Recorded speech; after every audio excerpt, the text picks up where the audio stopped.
Le thème du jour concerne un souci qui se pose de plus en plus pour les jeunes de maintenant, du présent, alors que, par exemple, pour nos grands-parents, c'est quelque chose qui ne se posait pas du tout. Et d'ailleurs, ils doivent rouler des yeux ronds s'ils lisent ce genre d'article.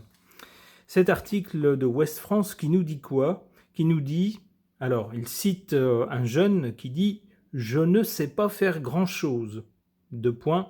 Ces universités proposent des cours pour apprendre aux jeunes la vie d'adulte.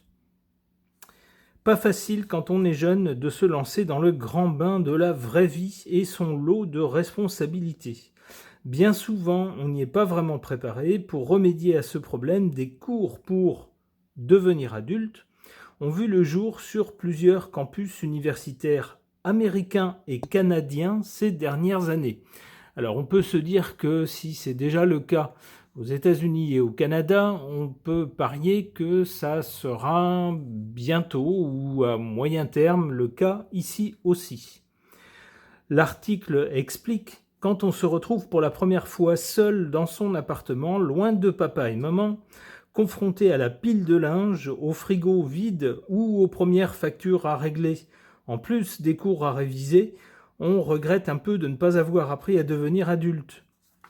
C'est justement ce que proposent plusieurs universités américaines et canadiennes depuis quelques années, alors que les membres de la génération Z, c'est-à-dire les personnes nées entre 1997 et 2012, peuvent parfois avoir le sentiment de s'être jetés dans le grand bain de la vraie vie sans y être préparés. Une période qui intervient souvent à la fin de la vie, à la fin de l'adolescence, quand les jeunes commencent à quitter le foyer familial. Alors c'est le cas ici, on nous cite un exemple, c'est le cas d'Alden Garcia, étudiant de première année à l'Université métropolitaine de Toronto au Canada, qui confiait en mai 2025 avoir encore beaucoup de compétences à acquérir. Alors je cite cet étudiant, « Je ne sais pas changer un pneu, je n'ai pas de voiture, je ne sais pas coudre, je ne sais pas faire grand-chose à part cuisiner. » Sans parler des questions financières. Deux points, apprendre à lire un bail, régler son loyer correctement ou gérer un prêt étudiant, tout cela ne figure pas dans les programmes scolaires, y compris en France. Alors cet étudiant a ajouté « Je pense qu'il est primordial d'enseigner aux enfants les bases de la gestion financière. L'argent est impliqué dans beaucoup de choses. » Alors voilà où on en est. On nous dit que plusieurs initiatives ont vu le jour outre-Atlantique. Par exemple, à Portland, dans le Maine, aux États-Unis, l'Adulting School propose des cours en présentiel sur la préparation aux entretiens d'embauche, la résolution de conflits et l'art de se faire des amis. Et oui, il faut même apprendre ça, c'est étonnant. Ainsi que sur des sujets comme les finances personnelles, l'entretien de base de la maison, par exemple. Alors voilà où on en est, donc des jeunes qui sont désemparés face à la vie, qui ne savent pas comment faire, qui ne savent pas comment gérer la vie quotidienne. Alors est-ce que c'est peut-être passager? L'article nous dit un peu plus loin, je ne vais pas vous lire tout l'article, mais l'article dit que souvent c'est le fait de jeunes qui ont été très choyés par leurs parents.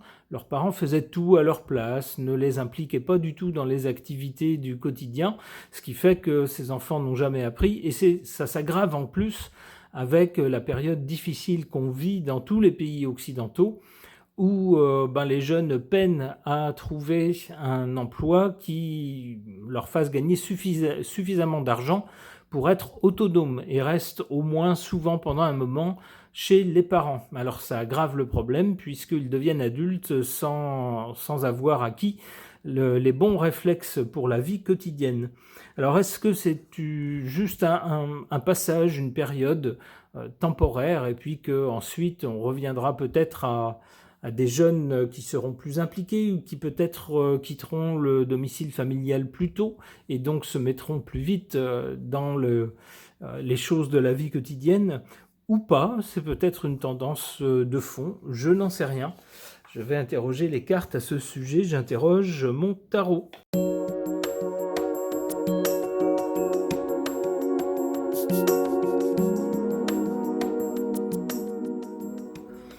Alors, des cartes assez parlantes par rapport à ce sujet, qu'est-ce qu'on voit?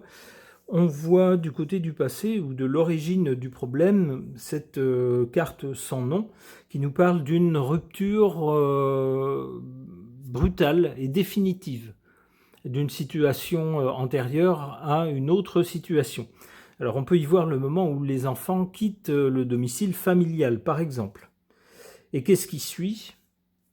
C'est là où on est maintenant. Eh ben, avec le pendu, on voit quelqu'un qui regarde la situation mais qui n'intervient pas, qui est incapable d'intervenir. En tout cas, s'il ne fait rien, s'il n'apprend pas les bons réflexes, ce qu'il est censé faire, eh bien, ça vient pas tout seul. On a quelqu'un qui, reste un peu les bras ballants face au ménage, face au repassage, à toutes sortes de choses qui nous paraissent banales dans la vie de tous les jours, mais qui pour ces jeunes sont un vrai casse-tête. Ils ne savent pas comment les aborder. Alors, du côté de l'avenir, on a cette carte de la roue de fortune qui nous parle de changement ou d'évolution.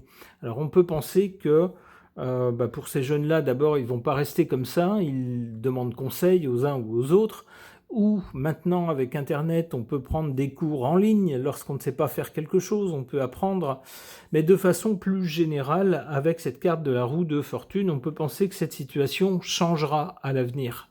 Peut-être parce que, par exemple, l'économie ira mieux, les gens pourront trouver plus facilement des emplois avec des salaires corrects qui permettront de quitter le domicile familial peut-être plus tôt. Ça peut être ça, ça peut être le système scolaire qui va s'adapter pour peut-être proposer un peu plus de ce système en alternance où on va quelques semaines à l'école ou une semaine à l'école et puis une semaine on travaille. Ce qui est, plutôt que de se jeter directement dans le grand bain, comme disait l'article, eh bien ça permet de panacher un petit peu et puis d'apprendre petit à petit un peu d'autonomie. Alors c'est peut-être ça, je ne sais pas. En tout cas, avec la roue de fortune, on a une évolution par rapport à la situation présente où on voit cette personne qui ne fait rien.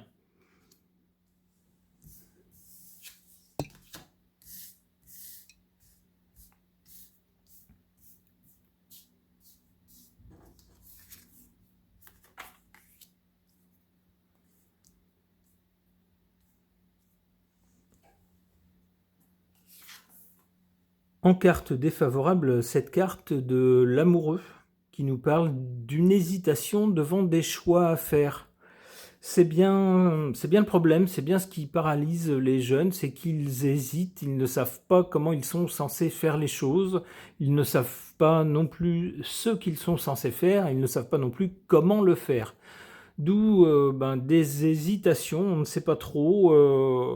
Comme je le disais ici avec cette carte du pendu, on voit bien quelqu'un qui ne parvient pas à agir, qui ne parvient pas à s'attaquer aux événements, à ce qu'il y a à faire.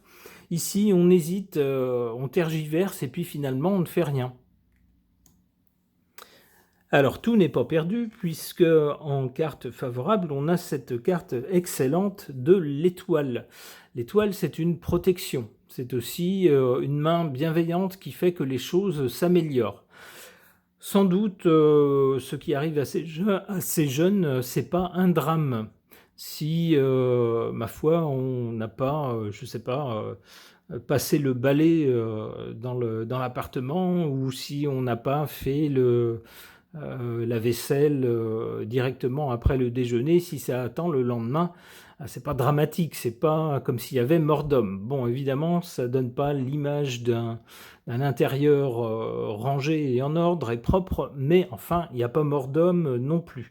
Donc avec l'étoile, on nous dit faut pas non plus s'affoler.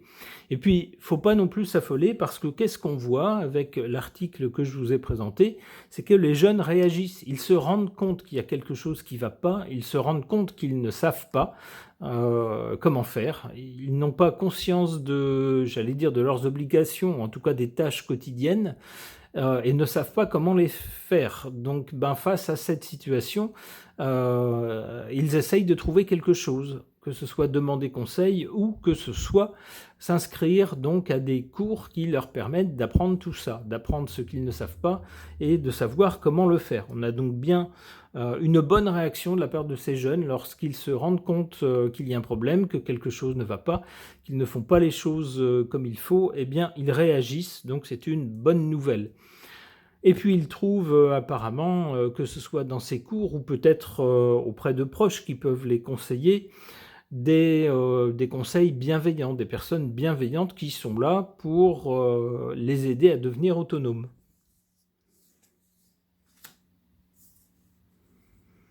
Bon, du côté de l'avenir, avec la roue de fortune, on a bien un changement qui s'amorce, sans doute assez vite. Peut-être que dans les programmes scolaires, on va revenir à des choses assez pratiques. C'était sans doute le cas autrefois, du temps de nos grands-parents. C'est moins le cas maintenant, mais peut-être qu'on y reviendra de façon à ce que les jeunes soient mieux préparés, mieux armés pour affronter la vie quotidienne. Mais avec la carte de l'ermite, on nous dit que ça va prendre du temps. Ça va pas se faire comme ça, en un claquement de doigts. Ça va être sans doute sur des années que le changement ou les cours, peut-être pour préparer les jeunes à la vie quotidienne, porteront leurs fruits. Avec l'ermite, le chemin est quand même assez long et pas facile. Alors sans doute, lorsqu'on est jeune, on n'est pas trop intéressé par les obligations de la vie quotidienne. On préfère s'amuser, on préfère sortir et puis discuter avec des copains, c'est ce qui paraît le plus important, évidemment. Donc c'est peut-être pas très motivant. Qu'est-ce qu'on a ensuite? On a le diable. Le diable, c'est toujours la tentation d'écouter cette petite voix à l'oreille qui murmure « mais tu vas pas faire tout le temps, passer tout ton temps libre à nettoyer, à repasser, à faire, que sais-je, autre chose, à bricoler, à changer les ampoules, à faire des tas de choses, à laver la voiture par exemple, ou autre chose. Non, non, cette petite voix diabolique murmure à l'oreille, il vaut mieux aller t'amuser, au moins ce qui est pris sera plus à prendre, tu auras passé du bon temps, c'est à ça que ça sert la vie, il faut s'amuser. Alors ça peut être une des interprétations liées à l'ermite, c'est ce que je vous disais. Pour beaucoup de jeunes, peut-être que la perspective de prendre des cours pour s'atteler aux tâches quotidiennes, ça va pas du tout les motiver et beaucoup diront moi ça me barbe, ça m'intéresse pas, moi je m'en fiche si mon lieu de vie est complètement sale et en désordre, je préfère aller m'amuser, faire la bamboche, etc. Une autre interprétation possible de cette carte du diable, c'est le fait qu'avec ces universités qu'on nous a présentées, il y a des cours qui sont proposés, mais c'est payant. C'est-à-dire qu'à l'avenir, pour savoir comment se débrouiller dans la vie, il faudrait payer pour apprendre comment faire, pour prendre conscience des différentes choses, et puis comment les faire. Ce qui crée une espèce de dépendance, c'est-à-dire que soit vous payez, soit vous travaillez pour gagner de l'argent et payer ces cours pour vous en sortir correctement dans la vie quotidienne, soit vous ne faites rien de tout ça et vous ne vous en sortirez pas. Voilà quelque chose de diabolique, en effet. Une dernière carte. Le jugement, ça ne nous dit pas grand-chose, ça nous parle d'une annonce ou d'un jugement qui dirait quoi ou qui irait dans quel sens ? Le pape nous parle d'un style de vie, d'une mode, d'un état d'esprit, d'une philosophie. Alors peut-être que ça deviendra chez les jeunes, mais alors pas tout de suite, c'est la 5e carte. Peut-être que les jeunes, donc à l'avenir, ça fera partie de leur mentalité d'apprendre à être autonome dans la vie de tous les jours, de se débrouiller sur un plan pratique, et de ne pas être pris au dépourvu par une facture. Ah ben mince, je pensais. Ah ben non, j'avais pas pensé qu'il fallait que je paye ceci, cela. Ben oui, les choses sont pas gratuites. Ou l'entretien d'un lieu de vie, par exemple. Eh bien, peut-être que ça fera partie de la mentalité de la jeunesse, mais à l'avenir et beaucoup plus loin dans l'avenir. Ok. Concernant ces jeunes de maintenant qui, pour lesquels on a toujours tout fait, des parents aimants ont pris sur eux pour leur faire la plupart des choses, la plupart des tâches de la vie quotidienne, à tel point que ces jeunes, une fois indépendants, ne savent pas comment faire, n'identifient pas correctement les tâches de la vie quotidienne, ne savent pas comment faire, et ont même besoin d'une méthode pour se faire des amis, semble-t-il. Alors cela grâce à des cours, évidemment, qui sont payants. Qu'est-ce que les cartes peuvent nous dire à ce sujet? J'interroge mon oracle un peu de Marianne chez l'oncle Sam.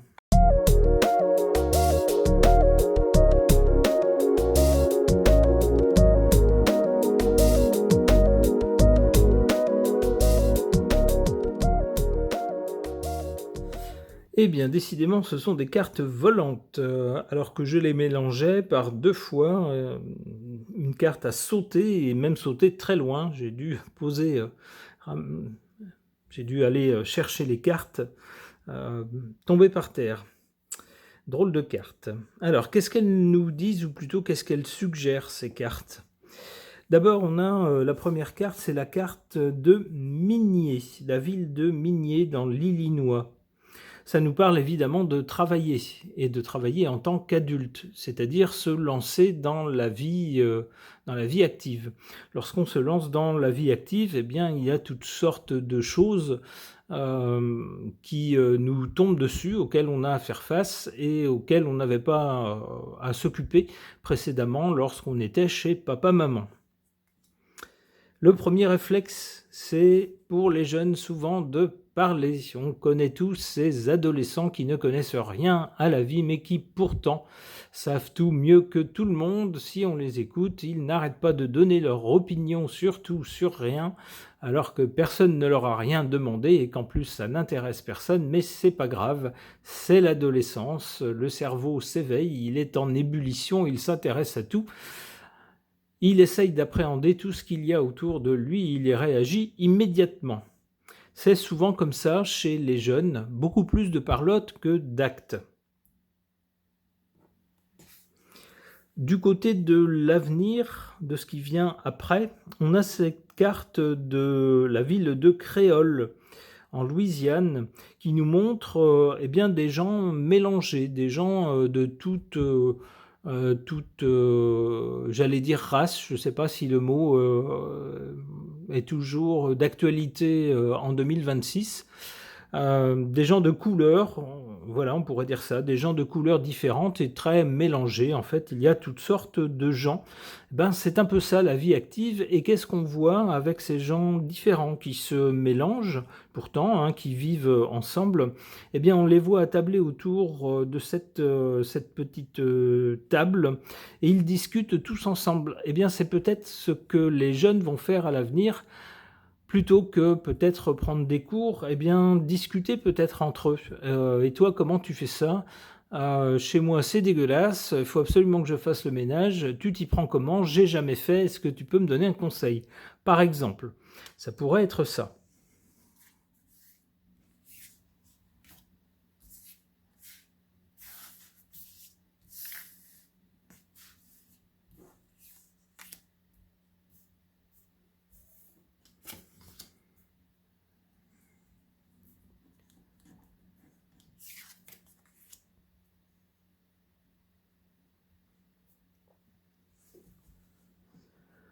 En carte faible ou négative, cette carte de la ville de Fontaine dans l'Arkansas.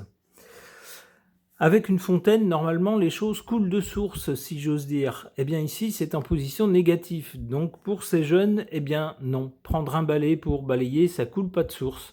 Lorsqu'ils voient que c'est pas très propre par terre, non. Ou un aspirateur qu'on va brancher et puis aspirer. Non. Pour eux, ça coule pas de source. Et puis, lorsque l'aspirateur n'aspire plus, oh là là, ça marche plus, je vais le jeter, je vais en acheter un autre. Hop, hop, hop, hop, hop, stop. On ouvre l'aspirateur, on change le sac. Le sac est plein, eh bien, on le fiche à la poubelle et puis on met un sac propre, vide, à la place. Alors, pour tout le monde, ça tombe sous le sens. Pour ces jeunes, non. Tout ne coule pas de source, c'est bien ça leur problème. En carte favorable, cette carte de la ville de Pépin, dans le Wisconsin.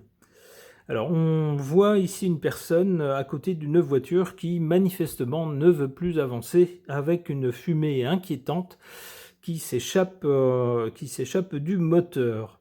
Alors, ça peut nous parler des problèmes relatifs aux voitures, mais de façon plus générale, de jeunes qui, s'ils ne font rien, s'ils se contentent de parler, on le voit ici avec cette carte de la ville de Parlange, en Louisiane, s'ils se contentent de parler, eh bien ils vont droit vers le pépin, vers un pépin. Il y a un moment où ça ne fonctionnera plus.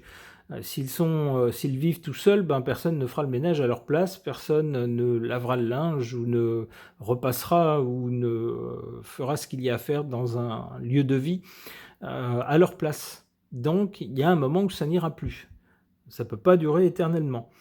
Alors, pourquoi est-ce que cette carte est en position favorable? Parce que prendre conscience que ça ne peut pas durer, ce n'est pas une situation qui peut durer, ça les pousse justement à trouver des solutions. Ça, ils savent faire. Réfléchir, ils savent faire. Donc, eh bien, finalement, c'est, on va dire, dans l'ordre des choses. Ça aurait été bien qu'ils apprennent avant. En fait, ils n'apprennent pas et puis ils attendent qu'un problème commence à se profiler à l'horizon pour prendre peur peut-être un peu et se dire « mince, comment est-ce que je peux faire ?» Eh bien voilà, ça les force à réfléchir et puis à trouver des solutions pratiques. Finalement, c'est un peu ça aussi la vie d'adulte.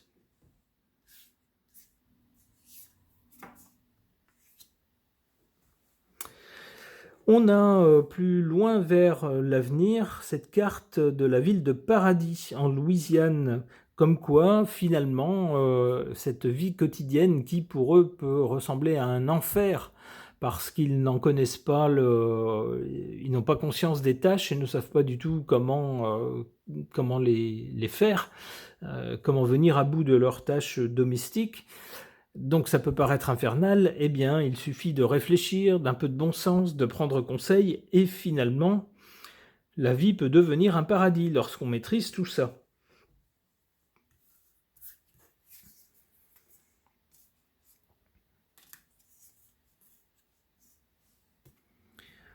Enfin, cette carte de la ville de Blanche dans le Tennessee, qu'est-ce qu'on y voit? Eh bien finalement, plus grand-chose. Tout est blanc, alors blanc comme quelque chose de propre. C'est l'idée qui me vient à l'esprit, une surface blanche, donc propre, finalement, avec l'eau de la carte précédente peut-être. Peut-être ont-ils trouvé dans leur cerveau génial comment avec de l'eau et puis peut-être quelques produits, on peut nettoyer ce qui est sale. Eh bien oui, les jeunes, c'est aussi simple que ça, pour essayer d'avoir un environnement agréable. Ce tirage de cartes est maintenant terminé, merci de l'avoir suivi.